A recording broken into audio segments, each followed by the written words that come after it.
3월 14일 큐티에 동참하시는 모든 분들에게 하나님의 은혜와 긍휼과 평강이 있으시기를 축복합니다. 함께 주기도문으로 기도하시겠습니다. 하늘에 계신 우리 아버지, 아버지의 이름을 거룩하게 하시며 아버지의 나라가 오게 하시며 아버지의 뜻이 하늘에서와 같이 땅에서도 이루어지게 하소서. 오늘 우리에게 일용할 양식을 주시고 우리가 우리에게 잘못한 사람을 용서하여 준 것 같이 우리 죄를 용서하여 주시고 우리를 시험에 빠지지 않게 하시고 악에서 구하소서. 나라와 권능과 영광이 영원히 아버지의 것입니다. 아멘.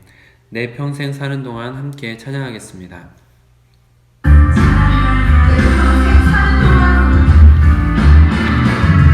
내 평생 사는 동안 주 찬양하리. 여호와 하나님 내 주를 찬양하리. 주님을 묵상하니 즐겁도다. 내 영혼 주 안에서 참 기쁘리. 내 영혼아 주님을 송축하라. 내 영혼아 주님을 찬양하라. 내 영혼아 주님을 송축하라. 내 영혼아 주님을 찬양하라. 내 영혼아 주님을 송축하라. 내 영혼아 주님을 찬양하라. 내 영혼아 주님을 송축하라. 내 영혼아 주님을 찬양하라. 아멘. 오늘 소원가족 성경 읽기는 마태복음 18장을 함께 읽으시면 되겠습니다. 오늘 우리에게 주시는 하나님의 말씀은 요한복음 7장 37절로 44절 말씀입니다. 날마다 손을 샘물 큐티책으로는 52쪽입니다. 요한복음 7장 37절로 44절 말씀을 저와 여러분이 교독으로 보시고 마지막 절은 함께 읽도록 하겠습니다. 명절 끝날 곧 큰 날에 예수께서 서서 외쳐 이르시되 누구든지 목마르거든 내게로 와서 마시라. 나를 믿는 자는 성경의 이름과 같이 그 배에서 생수의 강이 흘러나오리라 하시니 이는 그를 믿는 자들이 받을 성령을 가리켜 말씀하신 것이라. 예수께서 아직 영광을 받지 않으셨으므로 성령이 아직 그들에게 계시지 아니하시더라.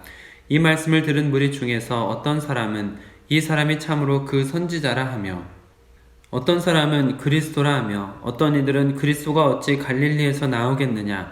성경에 이르기를 그리스도는 다윗의 씨로 또 다윗이 살던 마을 베들레헴에서 나오리라 하지 아니하였느냐 하며 예수로 말미암아 무리 중에서 쟁론이 되니 그 중에는 그를 잡고자 하는 자들도 있으나 손을 대는 자가 없었더라. 아멘.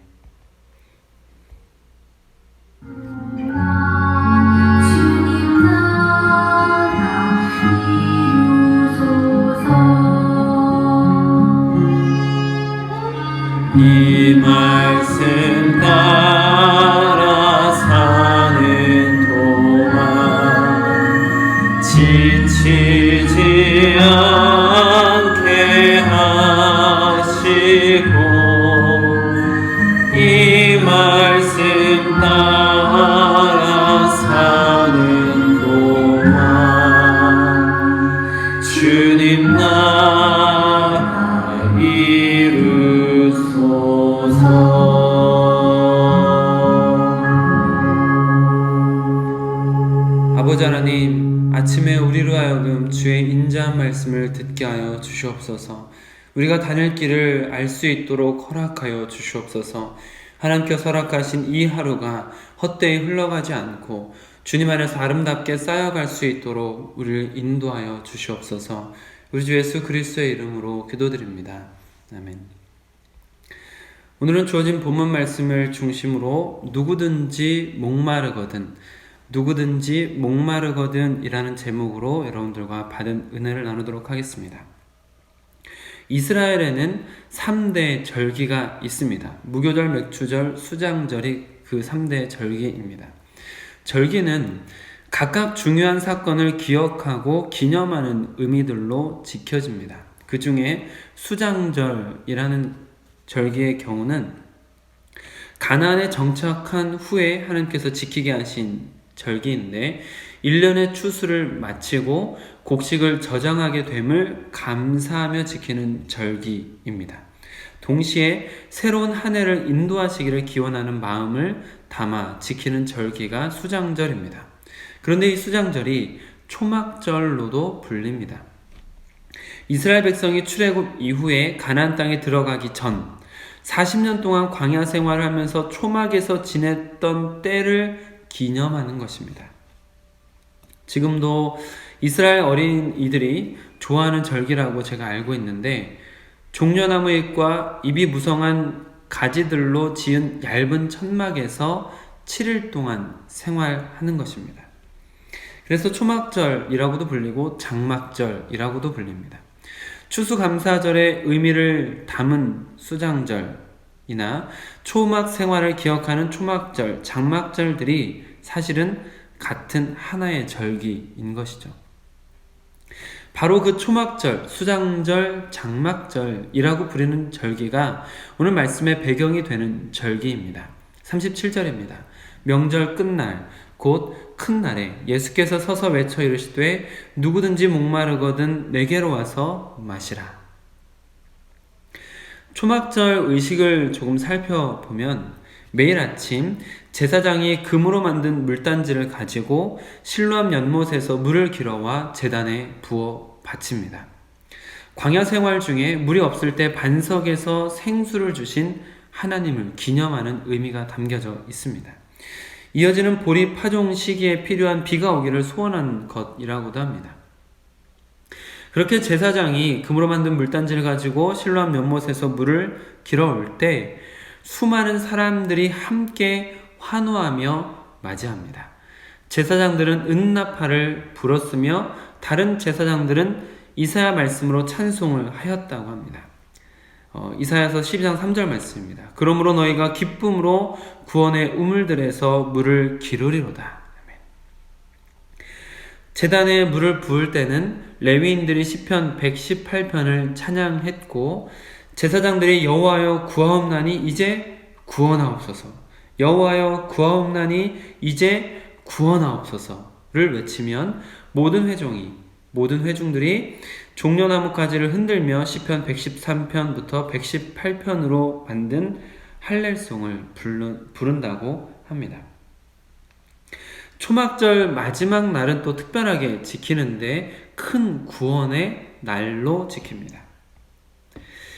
이 날을 지난 해의 죄를 용서받을 수 있는 마지막 사죄의 날이라고 생각하며 그래서 초막절 마지막 날 제단에 물을 부으면서 사죄의 은총에 감사하며 춤을 추는 것이 일반입니다. 유대인들은 구약의 예언들로부터 메시아는 초막절에 오실 것으로 바라고 믿었다고 합니다. 그렇기 때문에 예수님께서 초막절에 사람들 앞에서 오늘 본문과 같이 말씀하신 것은 매우 유의미하다라고 볼 수 있습니다.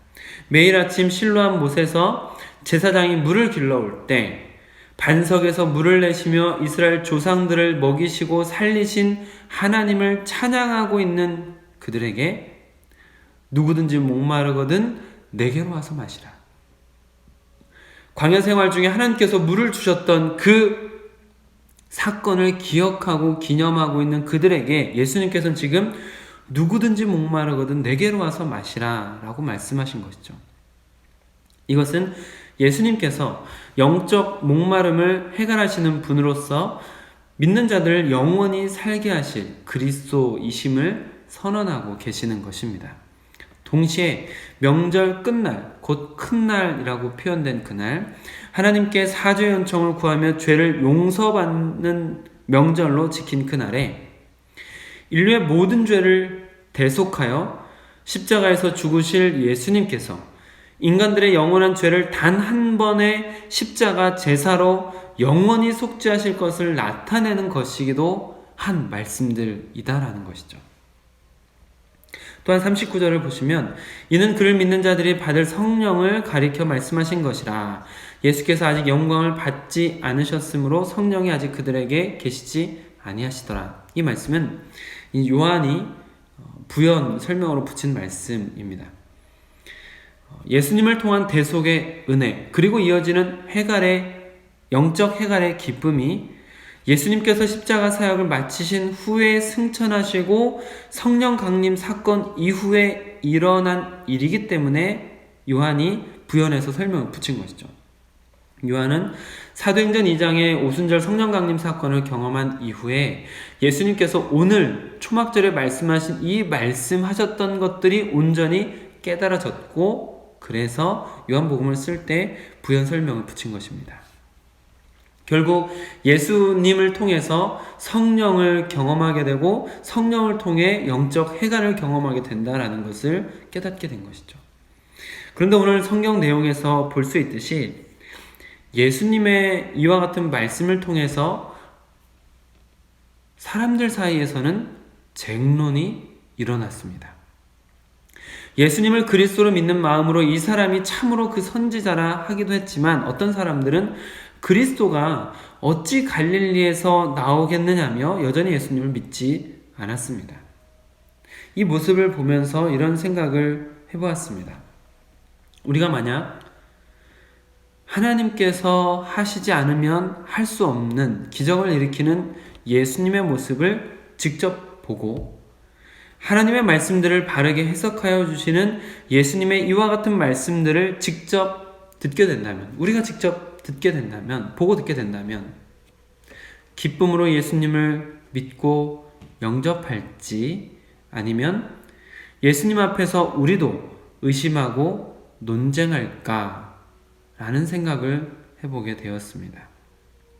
분명한 것은 예수님께서 이 땅에서 공생애를 사시는 기간 동안에도 예수님을 진심으로 믿고 따른 무리는 극소수에 불과했다는 것입니다.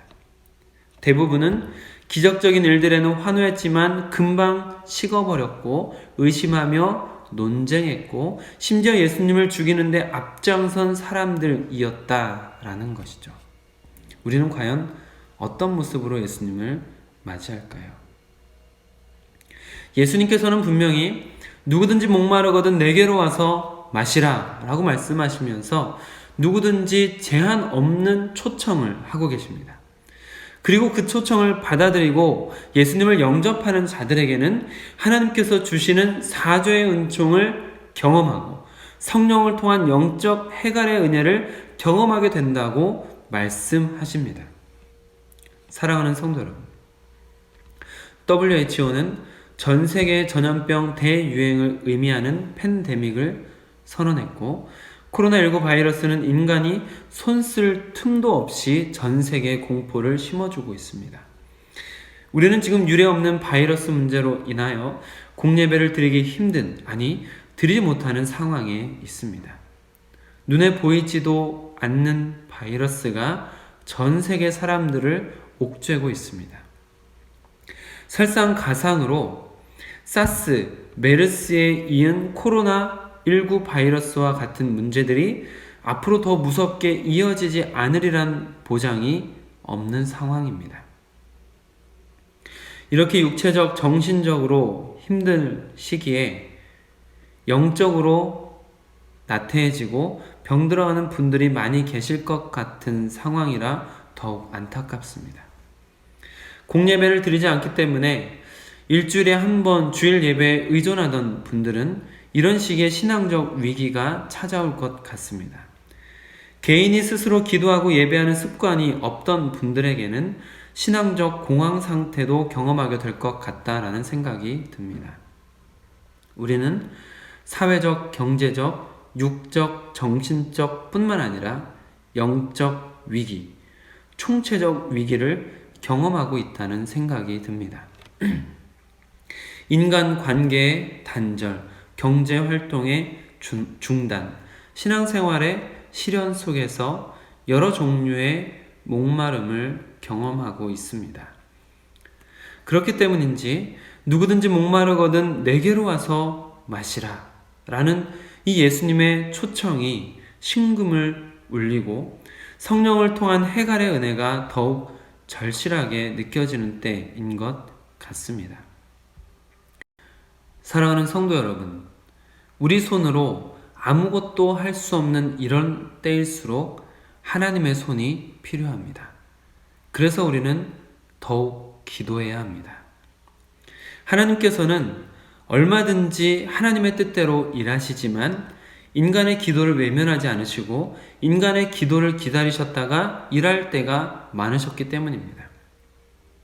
직접 현장에서 뛸 수 없는 처지인 우리들이 좋은 말로 응원하며 구호의 손길을 내미는 것은 지성인으로서 건강한 도덕적 윤리이며 또한 사회적 거리두기로 전염 확산을 방지하는 것도 사회 구성원으로서 마땅히 해야 할 일입니다. 더 나아가 하나님의 역사 개입을 위해 간절히 기도하는 것은 우리가 그리스도인으로서 사회적 책임을 감당하는 것이라고 생각합니다. 우리의 기도가 사회 경제적으로 또한 육적, 정신적, 영적 답답함과 갈증을 경험하는 전 세계에 전방위적 해갈의 은혜로 경험하게 되는 통로로 쓰임받게 되길 소원합니다. 기도하겠습니다. 아버지 하나님, 지금 우리는 여러모로 위기를 경험하고 있습니다. 모든 부분에 있어서 어려워지는 상황입니다. 이런 시기에 신앙적으로도 나태해지고 하나님과 멀어지는 사람들이 있는 것 같아 안타까운 때입니다. 그러나 아버지 하나님, 우리가 큐티를 하며 기도하며 우리가 손 쓸 수 없는 부분을 인정하며 하나님께서 하나님의 손으로 일하시기를 간절히 함께 기도하기를 원합니다. 전 세계가 손쓸 방도를 찾지 못해서 두려워하고 있는 이때에 하나님께서 일하시기를 기도하며 간절히 기대하는 우리가 될 수 있기를 원합니다.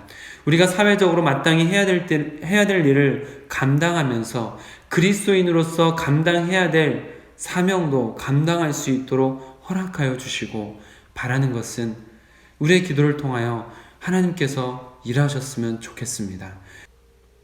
기도하지 않고 나태해졌던 우리 자신을 돌아보며 이 위기 속에서라도 우리의 기도가 회복되고 그리스도인으로서 세상을 품고 세상의 영적, 육적, 전방위적인 해갈을 경험하는 통로로 우리가 쓰임받을 수 있도록 허락하여 주시옵소서. 우리 주 예수 그리스도의 이름으로 기도드립니다. 아멘. 오늘 함께 기도하실 때 코로나19 바이러스 백신이 개발되고 전 세계가 협력하여 해결해 나갈 수 있도록 기도해 주시고, 총체적 위기를 경험하는 이 시기에 그리스도인들이 영적으로 나태해지지 않도록 기도해 주시면 좋겠습니다. 모든 교회들이 또한 사회적 책임을 감당하며 더욱 빛과 소금의 역할을 감당할 수 있도록 기도해 주시길 부탁을 드립니다. 그리고 총회를 통해서 대구 지역 목회자를 돕는 구호 헌금은 내일까지 모아서 교회 이름으로 보내도록 하겠습니다. 위에서 기도해 주시기를 부탁을 드리겠습니다.